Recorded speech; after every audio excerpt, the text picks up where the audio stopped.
Welcome to the Private Practice Startup, where we inspire you from startup to mastery.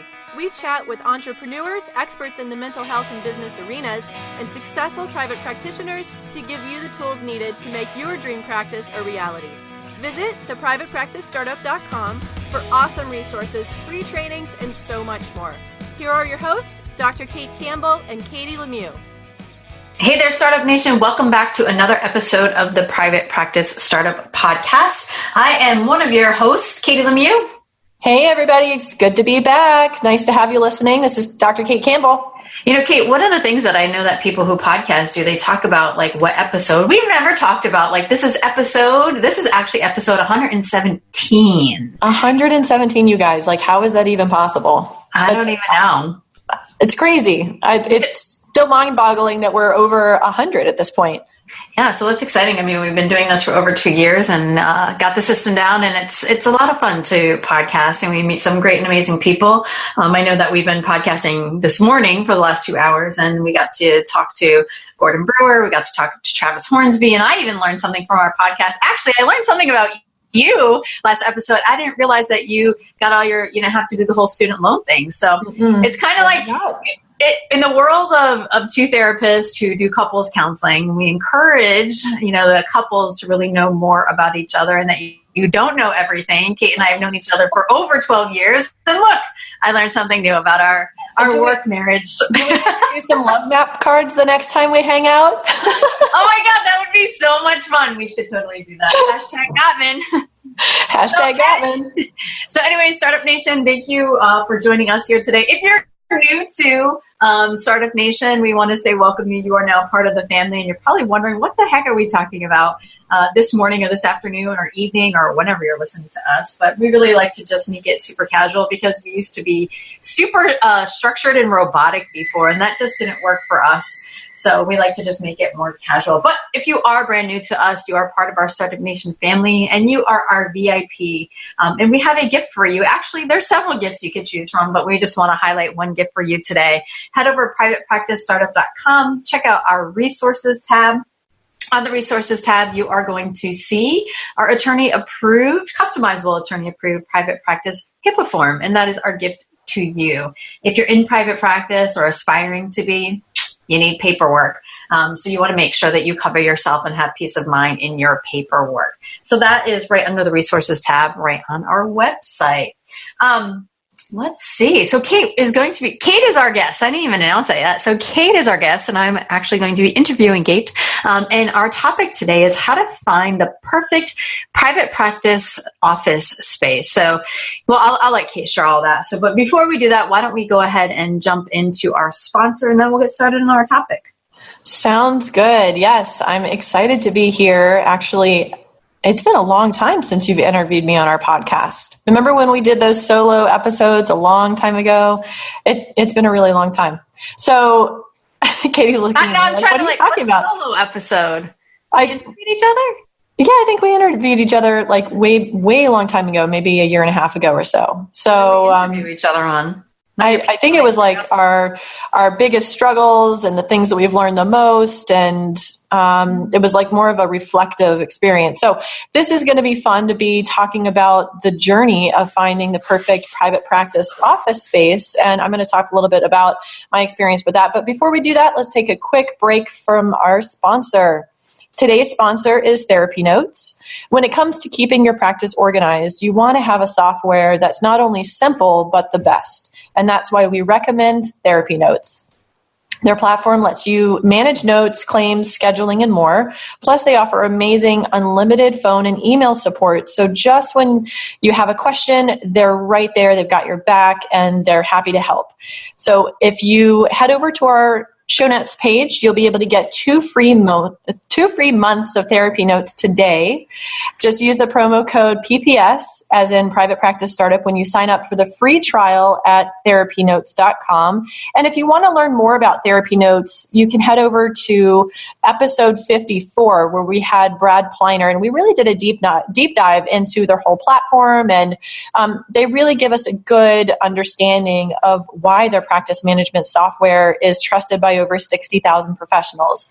So definitely check out the link on our show notes. Use the code to make sure that you get the 2 free months. That's PPS.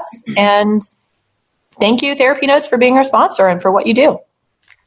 So as we're getting ready to dive into this topic, a memory comes up for me. So you and I were sitting in licensure supervision, and you were already in private practice. And I remember asking you, some tips. I remember you showing me your first website, which was on like Dreamweaver. Is that even the right thing? That's a thing. Yes. Like I've built probably 7-8 websites at this point, never building one again, not doing it.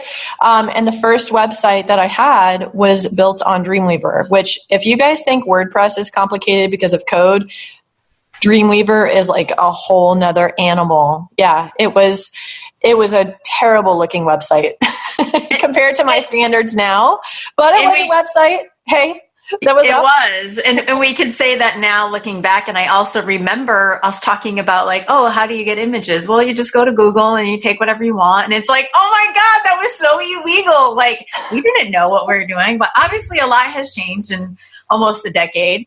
So you have a lot of experience, and now you're getting ready. Well, not getting ready. You're in the process of really building your dream group practice. And so we're going to kind of talk about that journey today. So so I've been in the private practice journey for 12, 13 years at this point, and yes, made a lot of mistakes along the way and have learned so many things the hard way because there weren't a lot of resources out there. Now there's so many great resources out there and different podcasts and coaches who actually specialize in helping people to grow their group practices. So I have a group practice, Bayview Therapy, down here in sunny South Florida. And I always knew from the first time I got into private practice that I wanted to someday have a group practice where I could have a whole team of professionals working.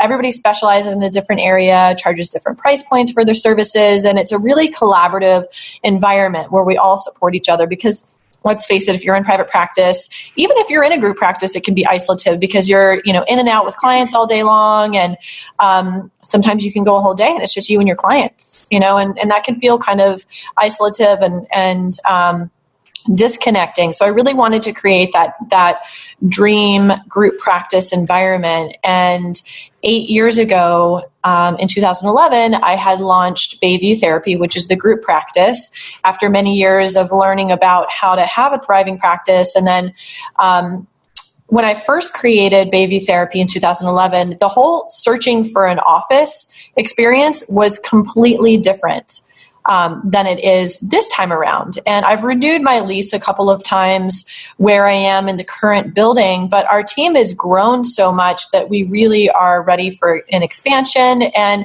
after being in the same office for 8 years, we're ready for a change. We're ready for something nicer. And don't get me wrong, we have a really nice office space now. It's a very spa-like atmosphere and great ambiance, and everybody's really happy there. But during my experience of being in this particular building, the building owners sold the building about 2.5 years ago or so to a new company. And it's really changed the whole experience of the building. They've put call centers into the building, which has created a lot of challenges for us. And the type of people working in the call centers is just a different type of clientele who are walking into the building now. And so that's not really congruent with our business, the way that we run things. It's created issues with parking and all sorts of other issues. So on top of the readiness for moving and expanding, we also haven't been that happy with the building owners the past couple of years. So I'm really looking forward to being able to move our office into the new space, which will be happening just after the new year. So when we first started back in 2011, looking for our first space, the market, the economy was in a different place. That wasn't in 2011. It was really a buyer's market at that time. And now it's a seller's market, meaning, when I first started looking, the options that were out there were abundant. There were so many options for group spaces, and the cost was around $13 to $15 a square foot. Now we're in a booming economy and it's a seller's market. And so to actually find an ideal office space for our growing group practice has been a big challenge. I've been on this journey now for the past 10 months looking for office space. I probably looked at about 18 office spaces. And it took me a long time to find the perfect space. I really didn't want to settle, and I didn't really know what to expect until I started researching this year and actually going out and looking at spaces. And just the economy has gone up so much that now it's a lot more expensive to get into an office space down here in South Florida. I'm sure it's different in different areas across the country, but that's how it is in our community down here.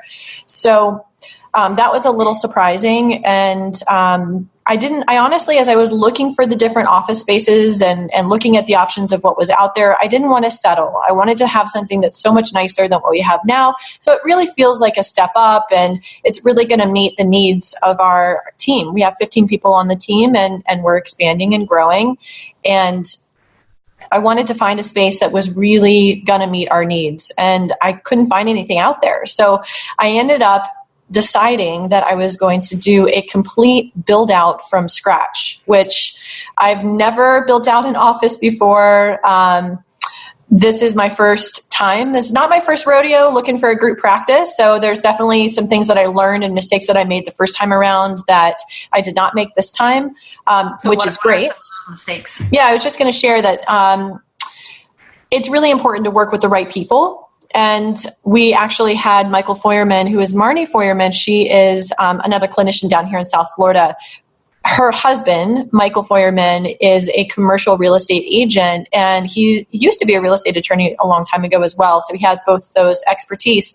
We had him on the podcast many episodes ago. We'll put the link for you guys in the show notes, because when we had him on that podcast, I was in the midst of the trenches with the new building owners and really struggling with some things there. And he just enlightened me so much about things that I should have done differently. I did not work with a real estate agent, commercial real estate agent the first time around.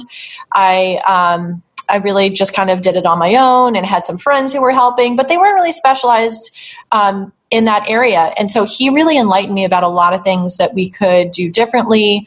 And keep in mind, everything is negotiable with finding a space. So whether you're negotiating rent or parking spots or other types of things, having him go through this entire process with me and take me around to see, 15 to 18 different properties, and he was really knowing what I was looking for, what my needs were, and was able to really give me a good understanding of what's out there on the market. And then he helped me a lot with the negotiation process. It was really nice to have him in my corner, him and his team. It was a really positive experience. So that's one of the things that I did differently the second time around that made a huge difference for me. And the cool thing about that is that the seller actually ends up paying for the fee for him. So it's not something that comes out of your own budget. If that's a concern for you, I didn't realize that. I assumed that would be coming out of my own budget, but it didn't. And then also another professional that I worked with that was very helpful was the business attorney that's really specialized in the real estate contract. That was an expensive investment, but it's so essential because the legal language, you guys, this was like a 50-page document of legal language and so many loopholes and so many different things. And so that was a really important thing that I did the second time around. So one comment I want to make, Kate, is, as you and I have evolved, and for those of you who are listening who've really evolved and as an entrepreneur, as you learn things, right? And you learn things that apply to all situations. And one of the things that we talk about is outsourcing and also hiring experts, right?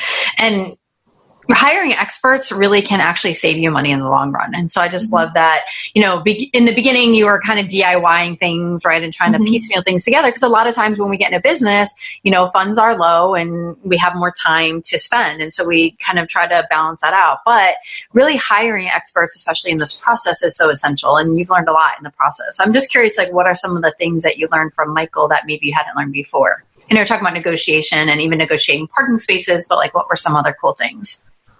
Oh gosh. I mean, there's just so many little details in the contracts of things. And, I I don't have any specific ones off the top of my head, but there was a lot of things, a lot of little details that may have been overlooked, or I might have just agreed to, way beyond just the finances. This is just about like different ways that I'm protected, that our practice is protected.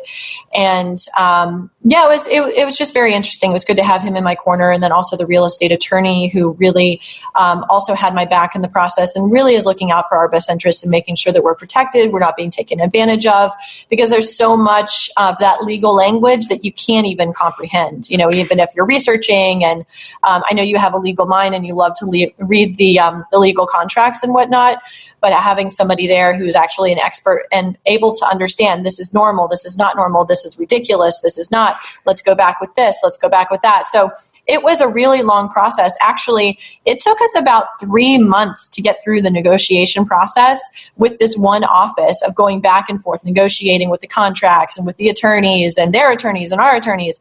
And we finally got to a place in the middle where I had to make some concessions. They made some concessions, and we agreed upon a comfortable place for us. And nowadays, when you're looking, because it is a seller's market, oftentimes they want you to sign a longer lease. So it's a big commitment to get into a group practice. It's not like a solo office where it's just you and, you can depend on a certain amount of clients that are coming in and how much revenue you're going to be making and what kind of office you can afford. It's really important to be able to crunch the numbers beforehand. Before I got into the group practice in 2011, the first time around, I really worked at developing a solid business plan.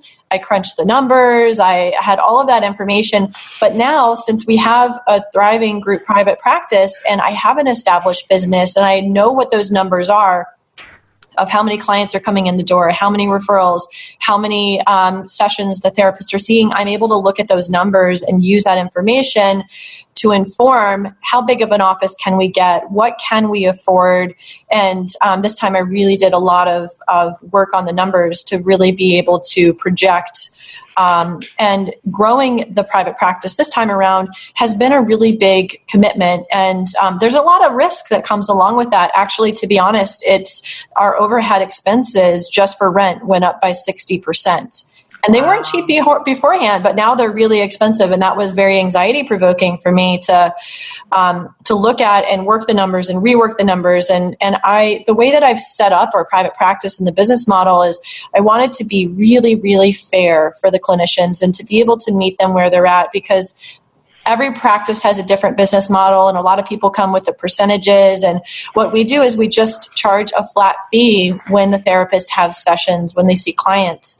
And that's one of the things I wanted to really continue to make feasible and affordable for clinicians to be able to meet them where they're at, whether they're just starting out or they have a full practice. And so I really spent a lot of time like crunching those numbers and really not wanting the increase, even though my cost has gone up 60%, not wanting that to really weigh so heavily on the team. So there was a lot of work that went into that and figuring out how to do that and how that was going to make sense. Because let's face it, it's a big commitment. For this particular office space, I signed a 7-year lease, which is normal. They were asking for a 10-year lease, and I was able to negotiate down to 7. And so it is a big commitment, and because I have this established practice and we've got a great reputation in the community here in South Florida, and I know the numbers, and I have an amazing team.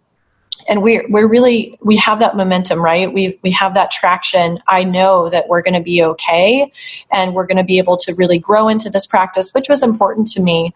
Another thing that was really helpful that I did the first time around, and even more so this time, was really identifying my ideal team members. We talk about ideal clients often, but before getting into your group private practice, think about who are the ideal team members that you want to partner with, that you would want to bring on, and identify those people, establish those relationships beforehand. And really, that is such a great part of having the foundation, because otherwise it can be really scary just creating this whole group practice, and you might get into the place of being desperate and, accepting people who want to work at the practice, but maybe you don't feel like they're a great fit for your culture. And that's a mistake that I made the first time around, is bringing some people on that really turned out to be not a great fit, because I was worried about being able to pay all of the expenses and high overhead and everything that goes into running a group practice, because there's a huge marketing budget. There's a lot of factors that just aren't a part of solo practitioners. So when you identify your team members and you really have those relationships established before launching, it really helps you know more of what to expect and can reduce some of that anxiety. And it makes it more of like a calculated risk. So you're not just being super risky of,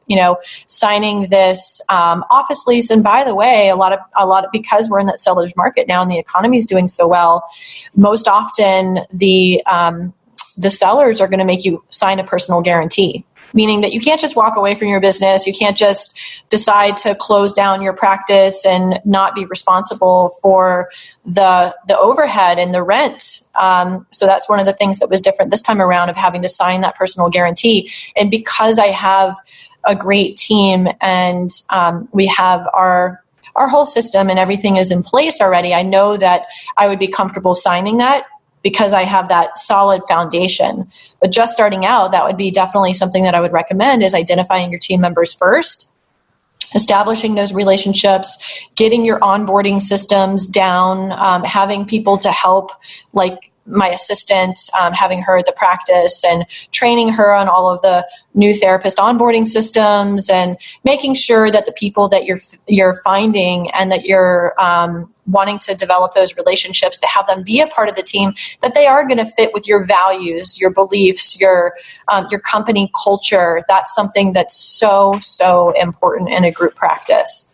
And one thing I just want to add, and as you guys hear Kate talking, she really talks about the evolution. Like, she's not creating this build out and practice from the get. And that's really important.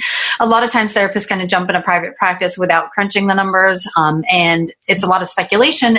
And also too, if you really haven't grown a business, you don't know really how long it takes. So it's okay to start out small. It's okay to rent a room. And then really understanding like what it is that you can do in your business to be able to grow into that. And like you heard Kate talking about, is then she had the actual numbers, she had the actual data. And when we make decisions based off on actual data, it's always a much more safer investment than kind of going haphazardly.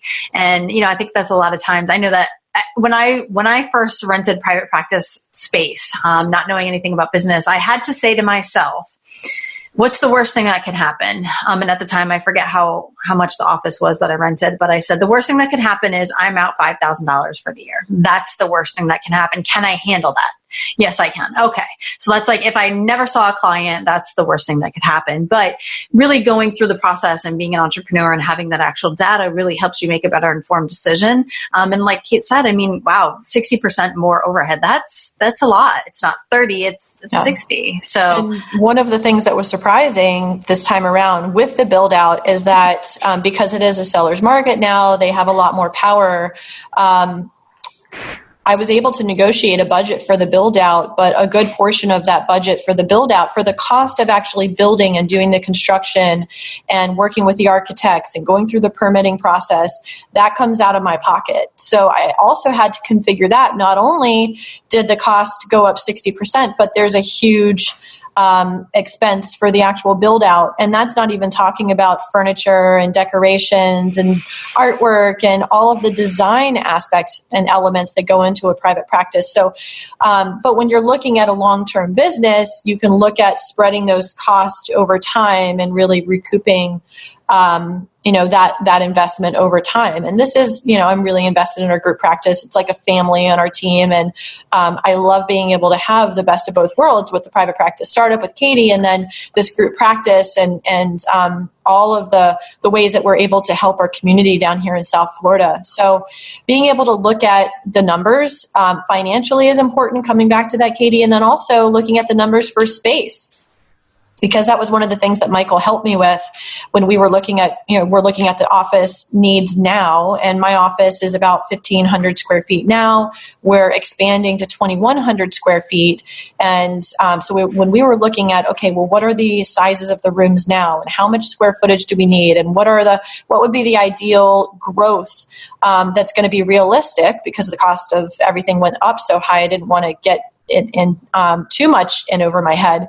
And so having those numbers and then being able to work with architects who are specialized in being able to create the blueprints of the office and the foundation. And Katie and I last Friday were actually in the office doing some impromptu video recordings, actually in the framework. Yeah, our group practice was just a complete open shell condition, wide open space. Now they're putting the framework in there, and you can see they're starting to build out each office space, and you can kind of see the vision of that start to come together.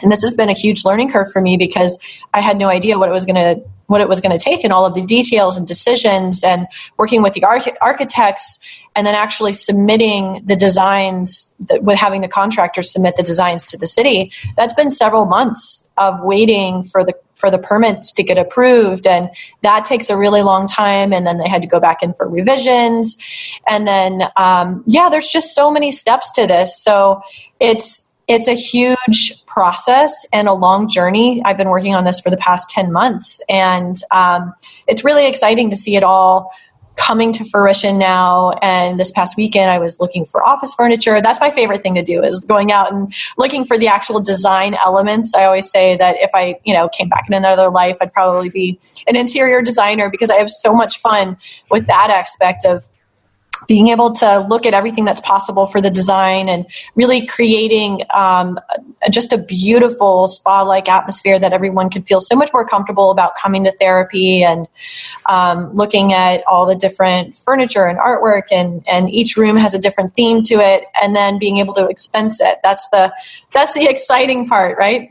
So that always is a little bit, that's fun for me. So the next step really would be like hyping up the launch. Something that I've been doing has been, I've been doing Facebook Lives to kind of share the journey. I know I've been sharing that with Startup Nation. I'm sure some of you guys have seen those Facebook Lives of taking you actually inside the office and talking about my journey and some of the struggles. And so you can see the development of our dream group practice here. So doing some Facebook Lives, creating the hype, emailing your list. It's so important to have a list so that you can start to hype up all of the excitement about the new office. And if you have room for new team members, we've been onboarding some new clinicians in preparation for the growth, and also been making a lot of posts on social media and really hyping up that community, both online and locally here in South Florida, talking about it and sharing it with people. And people are getting so excited for the launch party that'll be happening in February. So by the time you guys are listening to this, I think this is the last podcast for the year this year. There'll probably be another month or month and a half or so to go before we actually officially launch and have that launch party and invite everybody. So yeah, it's fun to talk about the journey, and I hope you guys have found a little bit of just insight, and I'm sure it's interesting to hear about. Yeah, so if you're actually listening to this and you are local and you want to be invited to the launch party, why don't you just email us, kate@theprivatepracticestartup.com, and we can assure that you get a special invite for the launch to come check out the beautiful space. And if you haven't been in Kate's office before or know her design, she's really awesome at creating spaces. So even just going in last week, I could envision some of the things that she was creating, and she created a really new cool logo. Love the colors. And if you're watching on video, a lot of the colors are similar to the picture in the background. There's a lot of blue in Kate's life, I have to say. Blue, turquoise, teal, wave type thing. So I could totally envision that as we walk through that. But Kate, what do you want people to take away from what you're sharing today? What's most important? I mean, it's really follow your dreams. If your dream is to have a group practice, if your dream is to scale your business in some way, it's totally possible. There's a lot of help out there and a lot of resources that can help you make those dreams become a reality. Do the numbers, create the business plan, do the work on the front end. Don't just have that field of dreams mentality, which we talk about so often. If I build it, they will come. That's way too risky. It's really important to really do the preparation work on the front end. You guys hear me talk about how this has been a 10-month process. I also didn't talk about the rebranding process we've been going through and really working on our systems and processes and increasing our marketing budgets in preparation for this expansion, because there's just so much preparation that I've been doing. Having a whole new website, we've been investing in video, and there's just so many steps that we've been working on for about a year in preparation for the actual launch of the new practice. So if you have a dream of, even if it's opening a solo office just by yourself, or opening up your private practice and joining a team, whatever your dream is, it's totally possible to do that. And you're going to have the best success if you do a lot of the work on the front end and really set that solid foundation for yourself. So when you're building the walls and the framework, and then you're choosing the design elements and all of that, your practice really stands the test of time, and you're able to really attract the clients that you love working with most. So yeah, I guess that would be the takeaway. So some of the key points you talked about today were creating a business plan first, knowing who those right team members are, and really kind of creating your ideal team member, finding the right group practice office space, working with the right professionals, outsourcing and really hiring the experts. It's well worth its weight in gold. Designing the ideal office, so what it's like to work with architects, designers, and things like that, as well as, once you're ready to launch and invite people to your new place, you got to hype it up, and you should be doing that as you go throughout your journey. So those are some of the #ninja tips that Kate just dropped on you guys in regards to building a private practice office space. And if you're feeling overwhelmed by this podcast, remember, the best way to eat an elephant is one bite at a time. So wherever you are in the journey, you're doing great. And just take one thing. If you could just take one thing from this podcast and apply it and implement it, perfect.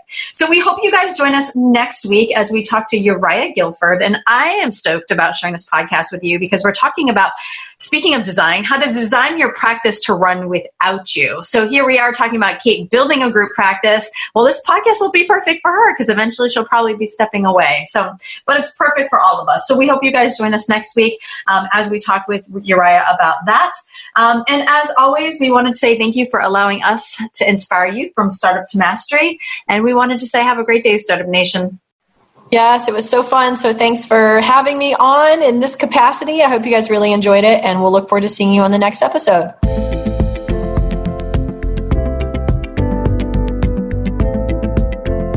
Thanks for joining us on The Private Practice Startup. Visit theprivatepracticestartup.com for awesome resources, free trainings, attorney-approved private practice paperwork, and so much more.